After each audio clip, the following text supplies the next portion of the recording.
Hello everyone, welcome back to one more video. दोस्तों, इस video में अपन बात करने वाले हैं नर्सिंग ऑफिसर यानी कि स्टाफ नर्स की परमानेंट वैकेंसी ये होने वाली है। दोस्तों, पोस्टें इसमें कितनी होने वाली हैं, फॉर्म कब से शुरू हैं, फॉर्म कब तक भरे जाएंगे, क्वालिफिकेशन इन्होंने क्या मांग रखा है, साथ साथ में सैलरी आपको कितनी मिलने वाली है, जॉब लोकेशन आपकी क्या होने वाली है और फॉर्म भरने की लिंक क्या होने वाली है, किस वेबसाइट से आप फॉर्म को भर पाएंगे, एज लिमिट क्या है, सैलरी क्या है, सारी डिटेल्स में बात करूँगा इसी वीडियो में। तो आइए वीडियो को शुरू कर लेते हैं। दोस्तों, इसमें एक्सपीरियंस की ज़रूरत नहीं है। जीएनएम फ्रेशर भी इसको अप्लाई कर पाएंगे, यानी कि जीएनएम और बीएससी सभी लोग अप्लाई कर पाएंगे, लेकिन एक्सपीरियंस की ज़रूरत नहीं है। तो ये देख लेते हैं इनका फुल पीडीएफ क्या है और क्या क्या उन्होंने टर्म कंडीशन लागू कर रखे हैं इस वैकेंसी के लिए और कहाँ की ये वैकेंसी होने वाली है। उससे पहले चैनल पे पहली बार आए हैं, चैनल को सब्सक्राइब करके बेल आइकन को जरूर प्रेस कर लें, क्योंकि आप जानते हैं कि नर्सिंग से रिलेटेड सारी जानकारी आपको इसी चैनल पे मिलती रहती है। ऑल इंडिया ओवर से जहां से भी नर्सिंग ऑफिसर की वैकेंसी निकलती है उसका अपडेट हमारे चैनल पे आपको दिया जाता है। तो आइए देख लेते हैं पूरे पीडीएफ को। दोस्तों, सबसे पहले यदि हम बात कर लेते हैं चयन प्रक्रिया क्या होने वाली है, तो आवेदक का संबंधित पद पर चयन कंप्यूटर आधारित परीक्षा यानी सीबीटी मोड आपके एग्जाम होंगे और कंप्यूटर के बेस पे आपके एग्जाम होंगे, जिसमें आपको 100 अंक का एग्ज़ाम होगा, यानी कि 100 नंबर का एग्ज़ाम होगा। आपको प्रत्येक सही उत्तर के लिए आपको 1 नंबर दिया जाएगा और उसके बाद से कंप्यूटर आधारित परीक्षा में प्राप्तांक के आधार पर मेरिट सूची तैयार की जाएगी, यानी कि जो इसमें नंबर आएंगे लोगों को उसके हिसाब से यहाँ पे मेरिट ये तैयार की जाएगी। सीबीटी मोड आपका यहाँ पे एग्ज़ाम होने वाला है। प्यारे विद्यार्थियों, आइए इंपॉर्टेंट चीज़ों के बारे में हम बात कर लेते हैं। तो आरक्षण जो है ओबीसी एससी एसटी इन सबको तो मिलेगा ही मिलेगा। साथ साथ में हम एक चीज़ और आपको बता दें। सबसे पहले ये जानना जरूरी है कि आपको कि ये वैकेंसी कहाँ की होने वाली है। प्यारे विद्यार्थियों, Madhya Pradesh power generating company limited, यानी कि मध्य प्रदेश से ये वैकेंसी होने वाली है। इस वैकेंसी में कौन कौन भर पाएगा उसके बारे में भी हम डिटेल में बात करने वाले हैं। तो यहाँ पे देख सकते हैं, उससे पहले हम बात कर लेते हैं कि नर्सिंग की कितनी यहाँ पे पोस्टें हैं। तो यहाँ पे देख सकते हैं कि इन्होंने दे रखा है कि क्या आपका सीरियल नंबर है, उसके बाद से यहाँ पे पोस्टों का विवरण भी दे रखा है। स्टाफ नर्स यहाँ पे देख सकते हैं, सबसे लास्ट में स्टाफ नर्स की यहाँ पे नियमित यानी कि परमानेंट वैकेंसी होने वाली है, जिसमें अलग अलग कैटेगरी की अलग अलग पोस्टें रखी गई हैं। अब यहाँ पे हम बात कर लेते हैं कि जनरल की कितनी सीटें हैं। तो जनरल की 3 सीटें, एससी की यहाँ पे 5 सीटें, एसटी के लिए यहाँ पे 5 सीटें, 1 सीटें ओबीसी के लिए, 0 सीटें यहाँ पे रखी गई हैं। ईडब्ल्यूएस के लिए टोटल पोस्टें यहाँ पे जो है वो 14 पोस्टें रखी गई हैं। स्टाफ नर्स की परमानेंट वैकेंसी स्टाफ नर्स की है, टोटल 14 पोस्टों पे वैकेंसी होने वाली है। आगे हम देख लेते हैं। आपको मैं बता दूं कि एक चीज़ और बता दूं आपको कि मध्य प्रदेश का रजिस्ट्रेशन होना इसमें कंपलसरी है। फॉर्म भरने तक का आपका मध्य प्रदेश का रजिस्ट्रेशन है, तभी इस फॉर्म को आप अप्लाई कर पाएंगे। आगे और चीज़ों के बारे में हम देख लेते हैं। यहाँ पे इनका वेबसाइट वगैरह भी दे रखा है, वहाँ से जाके आप इनका भर सकते हैं। इनके वेबसाइट से जाके फॉर्म भरने का फ़ीस क्या है, 1200 रुपये जनरल वालों के लिए है। तो यानी कि जो आउट ऑफ मध्य प्रदेश से फॉर्म भर रहे हैं वो जनरल कैटेगरी से फॉर्म को भरेंगे, उनके लिए यहाँ पे 1200 रुपये रखे गए हैं। बाकी SC ST OBC वालों के लिए और EWS वालों के लिए यहाँ पे टोटल यहाँ पे 600 रुपये रखे गए हैं फीस, यानी 1200 रुपये जनरल के लिए, बाकी लोगों के लिए 600 रुपये रखे गए हैं, जिसका आप नेट बैंकिंग के से भी इसको पेमेंट आप इन चीज़ों का कर सकते हैं। आगे देख लेते हैं क्या है। यहाँ पे देख सकते हैं कि फॉर्म जो शुरू हो रहा है 2/4/2024 से, यानी कि 2 तारीख अप्रैल महीने से 2 अप्रैल से फॉर्म शुरू है और 30 अप्रैल तक फॉर्म भरे जाएंगे। यानी कि फॉर्म भरने का जो डेट है 2/4/2024 से लेकर 30/4/2024 तक आपके फॉर्म भरे जाएंगे। उसके बारे में हम बात कर लेते हैं इसके और इम्पॉर्टेंट डेट्स के बारे में। तो आपको उससे पहले मैं क्वालिफिकेशन दिखाना चाहता हूँ कि क्वालिफिकेशन इन्होंने क्या क्या मांग रखा है स्टाफ नर्स वालों के लिए।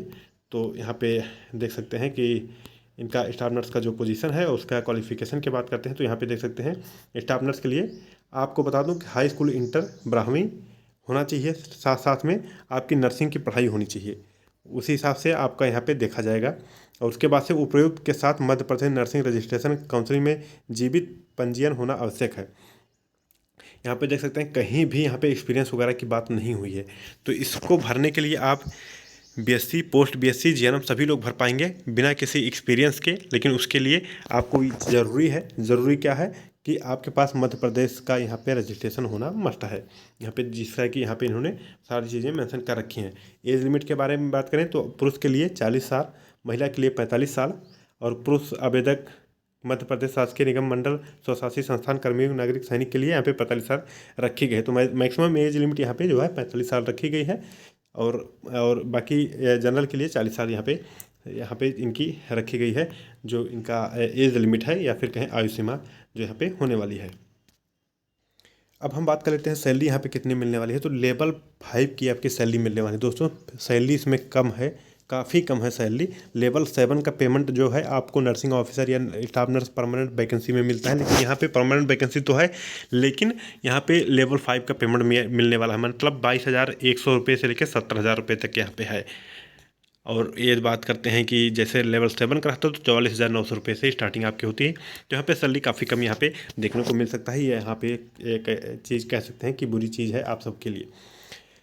यहाँ पे अब ये सारी चीज़ें इन्होंने साफ साफ यहाँ पे मेंशन कर रखी हैं, यहाँ पे मेंशन कर रखी हैं। और आपको मैं बता दूँ, बांड भी आपको 2 लाख रुपये का भरना है, 2 लाख रुपये का बांड भरना होगा। और जो PWBD वाले हैं उनके लिए 1 लाख रुपये का बांड यहाँ पे भरना होगा इस वैकेंसी को, यानी कि आपको बांड जो होगा वो 2 लाख रुपये का यहाँ पे जमा करवाया जाएगा। यहाँ पे देख सकते हैं ये भी चीज़ें मेंशन है। तो वैकेंसी ये जो है ये देखा जाए मामले में ये सैलरी की, तो सैलरी भी कम है और बॉन्ड भी इसमें है। 2 लाख रुपये का बांड भी भरना है आपको। इस सैलरी को छोड़ेंगे तो 2 लाख रुपये आपको पे करना पड़ेंगे, उसके लिए टाइम लिमिटेशन इन्होंने दे रखी है। अब स्टाफ नर्स के लिए यहाँ पे देख सकते हैं कि टोटल पोस्ट यहाँ पे 14 है, जिसका मैंने विवरण कर ही दिया। यहाँ पे देख सकते हैं ये सारी चीज़ें इन्होंने मेंशन कर रखी हैं।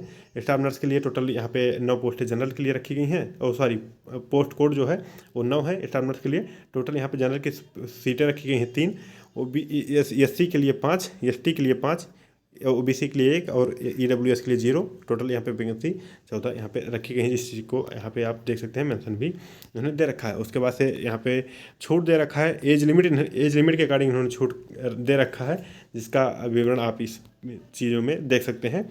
दोस्तों ये PDF पाना चाहते हैं तो हमारे टेलीग्राम और व्हाट्सअप ग्रुप और इंस्टाग्राम से भी पा सकते हैं। सभी चीज़ों का लिंक मैंने डिस्क्रिप्शन में दे रखा है, यहाँ से जाके आप इस PDF को पा सकते हैं। प्यारे विद्यार्थियों, ये हम बात कर लेते हैं कुछ और जिसको जानना ज़रूरी है, कुछ अपडेट्स के बारे में, और हम यहाँ पे फाइंड आउट करते हैं। हम बॉन्ड के बारे में बात कर लेते हैं। ये कन्फ्यूज़न जो अभी बन रहा है कि बॉन्ड यहाँ पे उसके लिए क्या टर्म कंडीशन दे रखे हैं।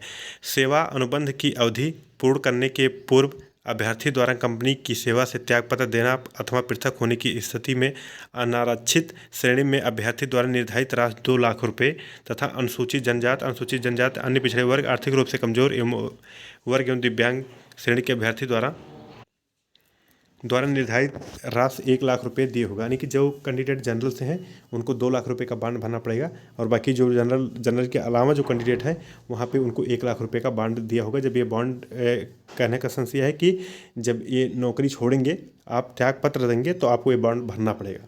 अभ्यर्थी के पूर्ववर्ती मध्य प्रदेश राज्य विद्युतीय मंडल के अन्य उपरांतवर्ती कंपनियों में समान पद अथवा उच्च पद पर चयन की स्थिति में बांड अन्य उपरांत कंपनी जिसमें अभ्यर्थी का चयन हुआ है का सेवा अनुबंध निर्धारित शेष अवधि है समान शर्त पर हस्ताक्षर किया जा सकेगा। इसके अतिरिक्त अभ्यर्थी को नोटिस अवधि में भी नियमानुसार छूट दिए होगा। यानी कि बांड का हस्ताक्षर वगैरह करना है, और उसके बाद से जो है शर्त ये है कि आप मान लीजिए इसी कंपनी में कहीं जाएंगे तो वहाँ पे टर्म कंडीशन के लागू होंगे, जिसके अकॉर्डिंग इनका सारी चीज़ें प्रोसेस होने वाली है। प्यारे विद्यार्थियों, ये वैकेंसी मध्य प्रदेश की होने वाली है। मध्य प्रदेश के लोग इसको अप्लाई कर सकते हैं, उनके पास रजिस्ट्रेशन भी होगा। अदर वाले भी कर सकते हैं जनरल कैटेगरी से, लेकिन यहाँ पर रजिस्ट्रेशन मध्य प्रदेश का होना चाहिए। अभी के लिए यही अपडेट है पूरे वीडियो में। होप सो जानकारी आपको समझ में आई होगी। इस वीडियो में इतना ही। तब तक के लिए अपना ख्याल रखें, अपनों का ख्याल रखें। जय हिंद, जय भारत।